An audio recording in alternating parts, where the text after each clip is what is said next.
Hi friends, this is Rebecca and I love Jesus.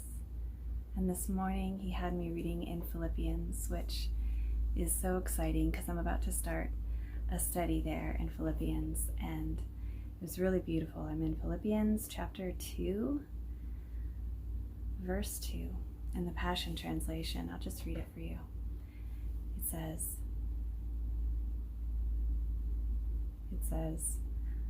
"So I'm asking you, my friends, that you be joined together in perfect unity, with one heart, one passion, and united in one love. Walk together with one harmonious purpose, and you will fill my heart with unbounded joy.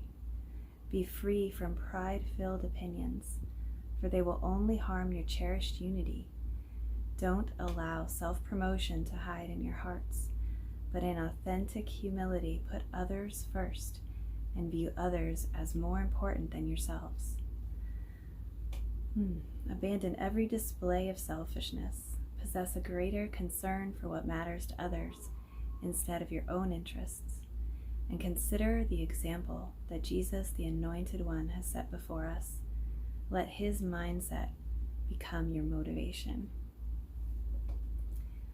Wow. There's so much there, but yet it's really just talking about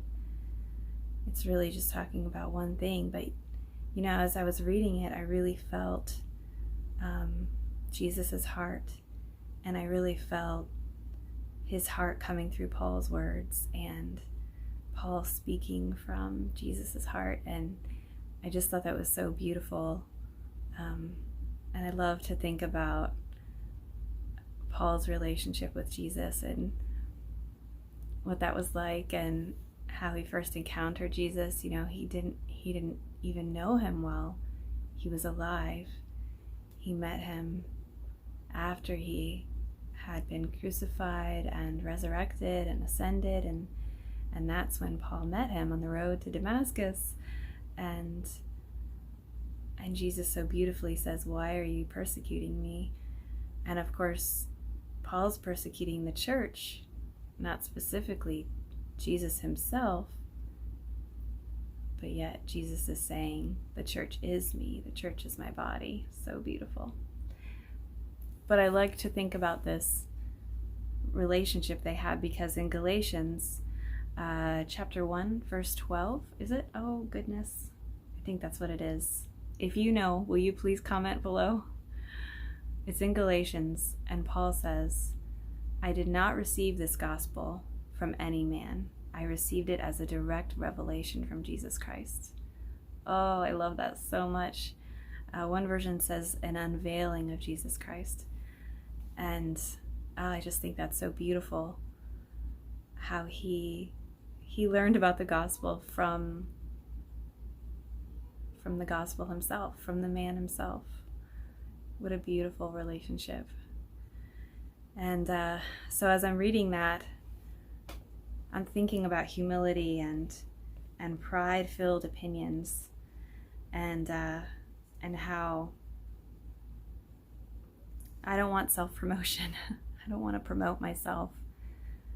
And how we can do that in big ways, in small ways, in little ways, in ways we don't really realize. And how I just want to be humble like my Savior is. I'm so moved by his humility.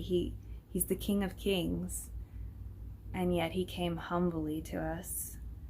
And there was no display of selfishness. There was no self-promotion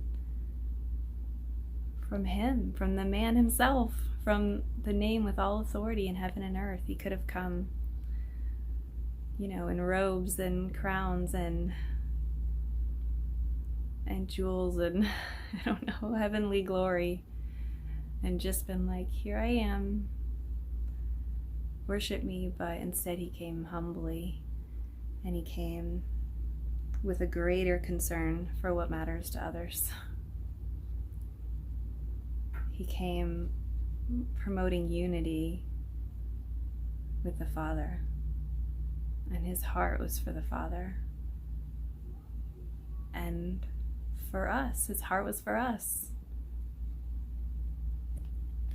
So as I'm reading this, I'm thinking about Jesus' heart in the Gospel of John, where he prays for the believers. Let me see if I can hop to it right away. Here we go. Gospel of John in the Passion Translation, chapter 17, verse 20. I enjoy reading the Gospel of John so much. And I ask not only for these disciples, but for all those who will one day believe in me through their message. I pray for them all to be joined together as one, even as you and I, Father, are joined together as one. I pray for them to become one with us, so that the world will recognize that you sent me. For the very glory you have given to me, I have given them, so that they will be joined together as one and experience the same unity that we enjoy. Wow. The same unity. You live fully in me, and I live fully in them, so that they will experience perfect unity, and the world will be convinced that you have sent me, for they will see that you love each one of them with the same passionate love that you have for me. Wow. Jesus, you're so beautiful. Jesus, I love you.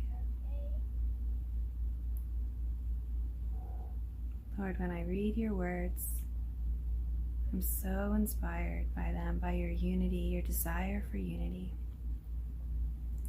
your desire for us to experience the unity that you have with the Father. Wow, I have not desired unity with the body until I realized how important it was to you. And now I want to do what pleases you. So Lord, I just pray that you would free me of pride-filled opinions and self-promotion. Fill me so completely with yourself that there isn't any room for anything else. Help me to care about the needs of others more than myself. Help me to put others above myself, the way you did when you washed the disciples' feet, when you came humbly, when you died on the cross. You are always putting others above yourself. Wow. And I pray for more unity in your body, because this is what you want, this is what you desire, and I want you to have what you want, Jesus. I pray for unity in the body, in your church, in your bride, that we would all let go of anything that divides and separates, because there is no separation in you, and that we would cherish our unity with each other and with you. Thank you for this beautiful, humble, passionate desire of yours. Thank you for loving us. Help us.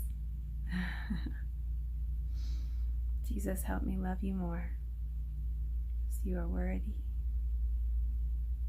You're so deserving of all my attention and all my affection. I worship you. Amen. Thank you so much for praying with me and loving Jesus with me.